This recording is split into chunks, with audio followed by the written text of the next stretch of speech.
Everybody, how you doing? It's Star Delta 9 coming at you. You may know me as Starlet, Little Soap Shed, but my name is Cheryl, and I am coming on to do some educational teaching to help people in case they're going through the same thing I am. Most of you that know me know I'm going through chemotherapy, and as you can see, my hair's completely gone almost. It will be bald pretty soon. But when I went for chemo on Monday, they draw your labs prior to chemotherapy and to check certain things and to make sure that you're safe to have the chemotherapy. Well, when I went in to have the chemotherapy, they explained to me that I can't have chemotherapy today because my WBCs were only 2. My neutrophils, which is another white blood cell, was at critical level of 0.3 when it should be 3.7. So I have what they call leukocytopenia. And so I have to do a specific injection. And this is the name of the injection. I hope you can see it. It's a very expensive injection, and I have to do 3. At the oncologist's office, they did 1 on Monday, and today's Wednesday, and I will do another one, sub-Q in my thigh. You can do them in your arm, in your abdomen, or in your thigh, whichever is most comfortable for you. And then I will do another one on Friday and have my no chemo this week and no chemo next week, a new lab drawn, and then chemo scheduled again. My chemo's already been dropped down to 10% because of the side effects and the bone pain that I'm having. This injection is also going to cause more bone pain. So I kind of want to talk when I'm doing this about, a few of the things that I would have really liked to have known prior to starting chemotherapy, if I could have known them. And I would have said, where would I find a cap?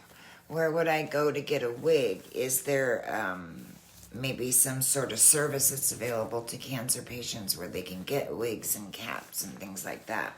There's lots of places you can get one, and generally where you're infused, they can bring out a box and you can pick a bunch if you like, or a couple if you like, or you can go online and you can get a wig, and then your oncologist will even give you a certificate to go to one of your local salons and pick out a real hair wig. So I wished I would have known that. How much help am I going to need? Well, chemotherapy knocks the immune system out really bad, and so you're going to need quite a bit of help. And maybe not at first. The first round, you might think, oh, this is a cakewalk. I can handle this. It's no big deal. You have to remember chemotherapy is a cumulative effect. So over a period of time, the symptoms are going to get worse.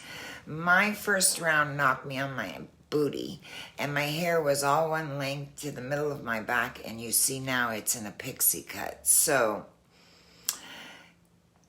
causes bone pain, nausea, vomiting, fatigue, brain fog. The brain fog almost makes you think you're losing your mind. You'll get up from a chair to, let's say, example, use the restroom, and when you get up, you'll forget what you've even gone to go and do. That's how difficult the brain fog is. Difficulty eating, fatigue and weakness. I would say try to walk as much as you can. Keep your iWatch on if you can, and see if you can increase your distance maybe a little bit each time, each day, or only do a little bit of walking in place in your home. Maybe if you're feeling really fatigued that day, have somebody walk with you, because I felt so fatigued when I went to chemo on Monday going up the stairs. I really needed someone to help me to get up the stairs. So that fatigue and that brain fog sets in. You don't know what day it is. So strange things you can't believe. It's like I went to take a nap and I woke up and I thought it was morning and fed my cat, put my coffee on, and it was nighttime.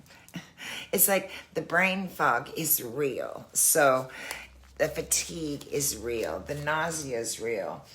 I've been having some pain in my nail beds. And the pain in my nail beds, I'm going to do this in my thigh, and I'm going to put the camera down and show you. But I just want to talk a little bit more about these things. The nail beds or your toenail beds, they became sore. And the oncologist said wear black nail polish or dark nail polish, and that usually will help subside with the pain in your nail beds. I haven't experienced any of that, but I wear dark polish all the time anyway, and so maybe in the next round I will, maybe I won't. And not everybody's the same, and your symptoms and your side effects and your medications are not going to be the same. Some chemotherapy medications that you get, you don't lose your hair. Some you lose your hair. So it's just an individual treatment based on what type of cancer you have. So I've had so many people say things to me that are odd, and I don't want to repeat them, and I think it's because they don't know what to say to a cancer patient. Because I asked them, I'm like, well, what does cancer look like? You don't know. You could be in the grocery store shopping next to somebody that has cancer and not know. So cancer doesn't look like anything. It doesn't discriminate, and it doesn't look like anything. You can't point at somebody and say they have cancer unless they're in end-stage cancer or on hospice or something of that nature. Other than that, you just look maybe tired or fatigued, or like you have a cold, or you had a hard day at work. It's nothing specific. So when you come across or meet a cancer patient, just treat them like you would treat any other patient, right? Or any other person. They're not a patient to you. They're just a person, and they're going through something, and they need you to be there for them as a person, not a patient or a doctor or a nurse, right? And so just be their friend. Just listen to them. Give them a hug. How fast will you lose your hair?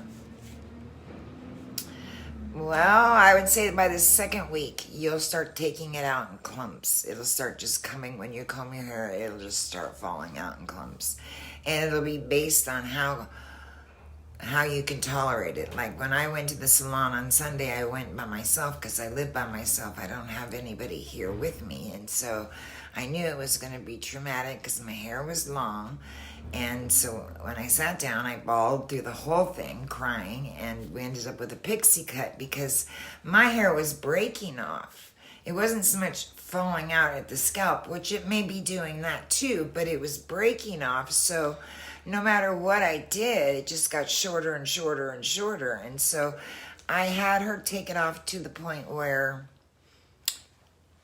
I could accept it at that point on Sunday, right? Because I wasn't ready to completely shave it, like go high on the sides and tight and high, right? Like the military men. I wasn't ready to do that yet. So I had her do a pixie cut, and I'm actually enjoying it. My hair is still falling out. It's still all over me.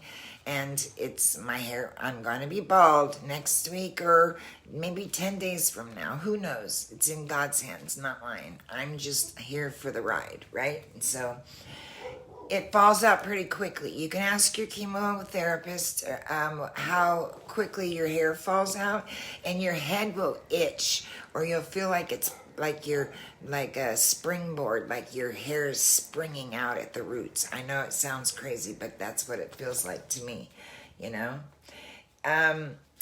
Put all of your orders, like your, if you have an auto order for razors, put them on hold, because you won't need to shave your legs, under your arms, or anywhere else. And so you can put those on hold. So that's a good thing to do.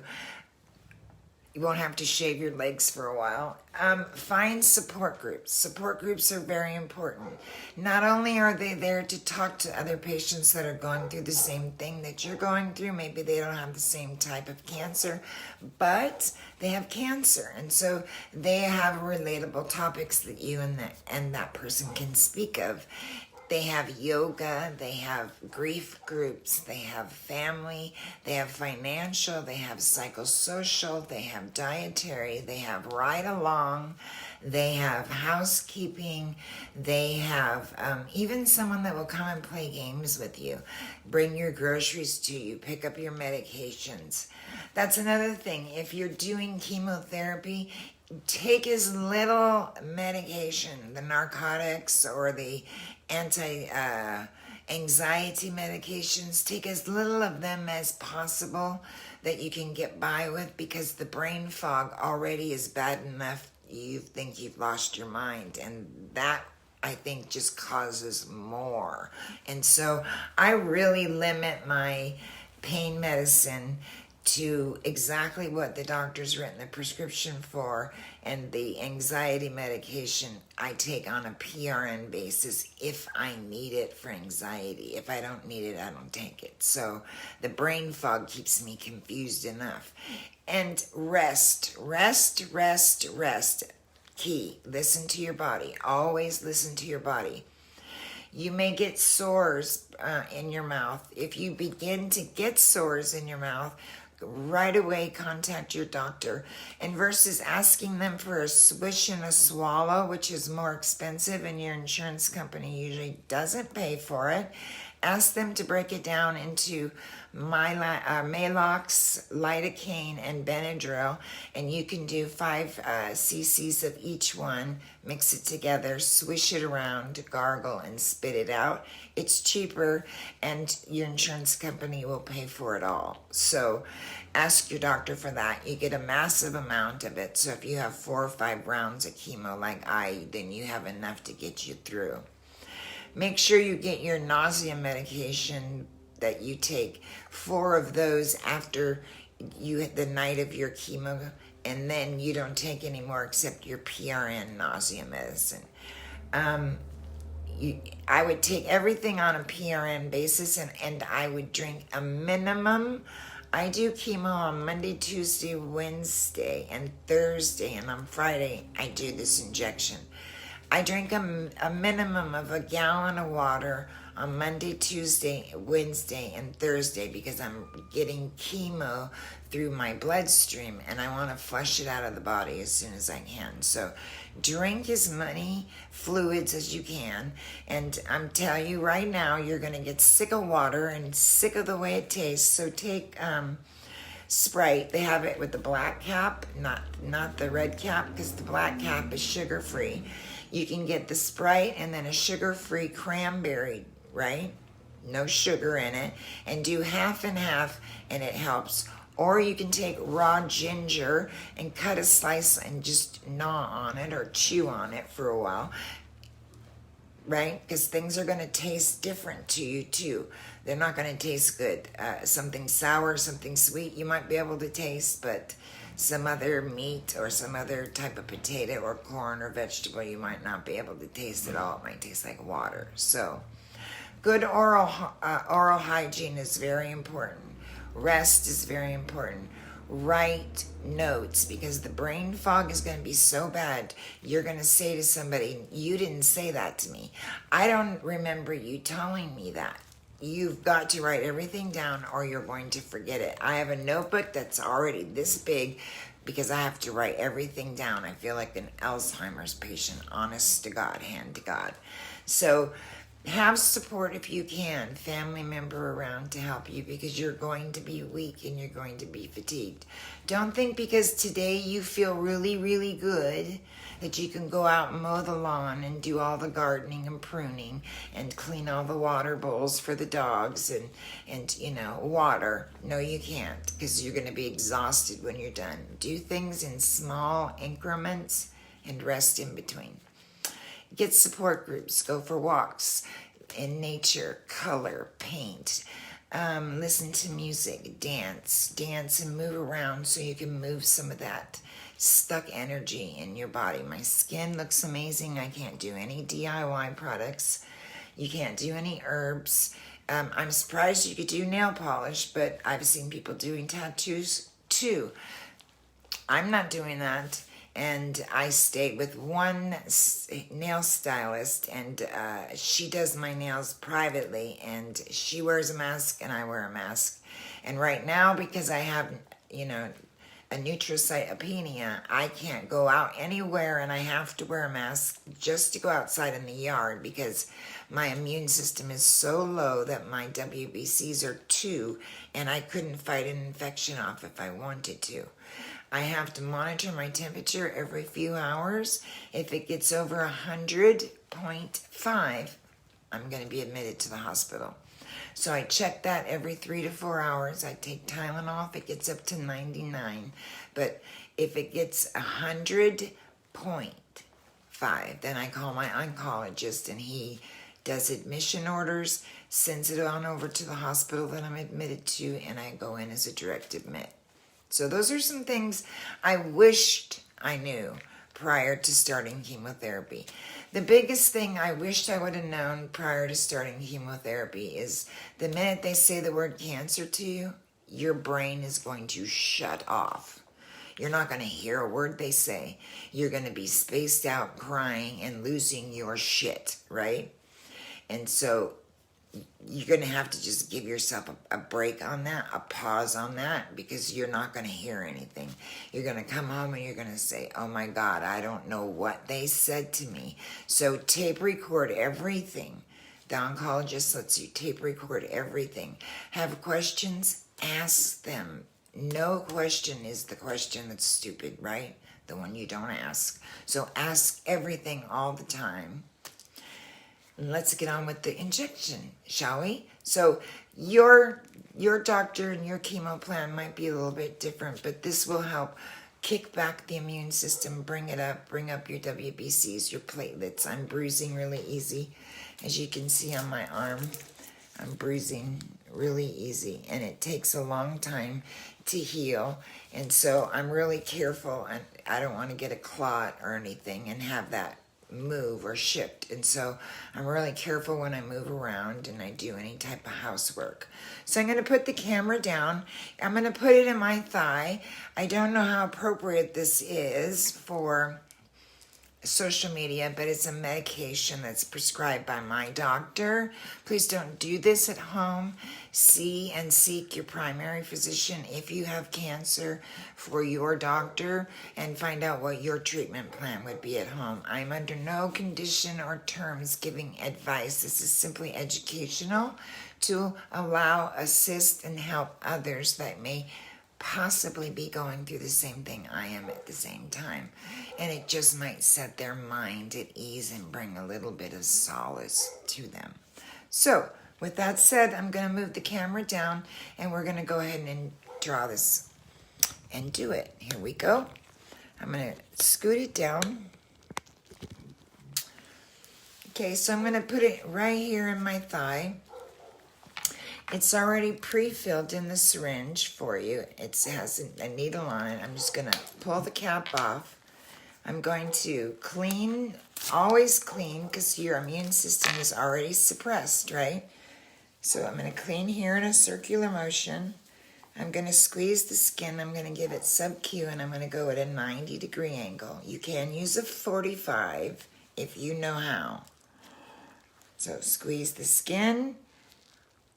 Push straight in, and now you're going to push slowly.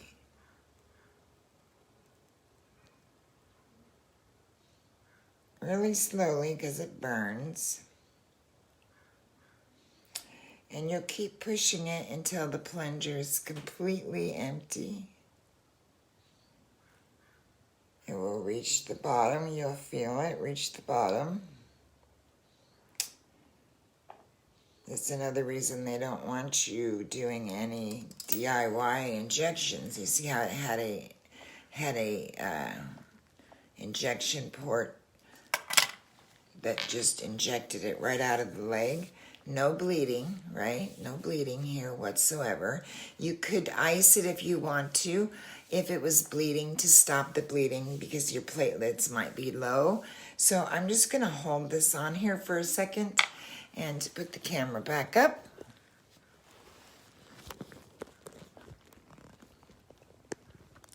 Sometimes I flip it off. So if you have any questions, please don't hesitate to ask. I'm always here, and if I can't answer the question, I'll certainly get the answers from my oncologist, and he can tell me. So I love you guys so much. I just wanted to show you the procedure of doing the injection. Again, the name of the injection is here. And make sure you check the expiration date and everything like that. That has to be approved by your insurance, prior authorization based on your neutrophils, how low they are, your MCVs and things like that. My MCV was very high, it was 99. So I'm being really careful.